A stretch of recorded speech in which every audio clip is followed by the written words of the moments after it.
Okay, guys, this will be the finale of Fixing Your Buck Sweep with Coach Simpson.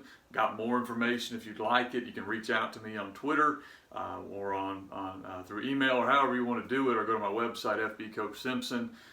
Excited to have the opportunity to share with some of you guys in kind of difficult times right now. So we're going to talk about the same read we did yesterday. We're just going to now throw it. So we came to this when I had a really good quarterback who was better at throwing it really than wanting to run it. Just real good ball distributor. Just had anyway, it was really good at getting the ball out of his hands and making quick reads. And so instead of running key that we talked about yesterday where he'll run it, which we ran a lot this year because we had a really good running quarterback, we ran what we call peak, okay, which a lot of teams are now doing. And so if you run spread, you're probably familiar with this. We're teaching basically what we call a peak concept here. It's the same exact read for the quarterback, except instead of pulling it to run it, there we go.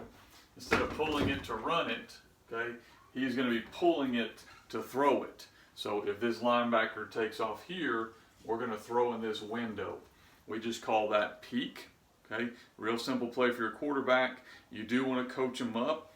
If he misreads it, don't throw it anyway. You know, if you misread it, run where this guy is. And then we generally will run a post or a dig or something to occupy the outside linebacker or the safety.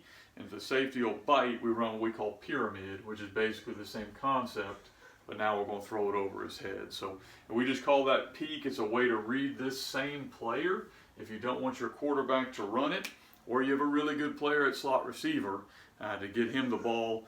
Anything we can do to slow down these problems making the tackle and buck sweep is what we're trying to accomplish. And we'd love to hand it off and run buck all night, but if they're going to stop it, you know, we're going to have an answer for it, or to make them at least slow down a little bit so they're not shooting gaps. This has helped us tremendously. I had a couple of you guys reach out to me on Twitter and other areas about how I handle blitzers, and I really didn't have a great answer because we don't see a lot of blitzers. Teams are extremely hesitant to line up on the line of scrimmage and blitz us because of all the RPOs and the quarterback pulls. You know, when our quarterback pulls it, a lot of times it's a huge play because if you vacate that area, there's nobody over there.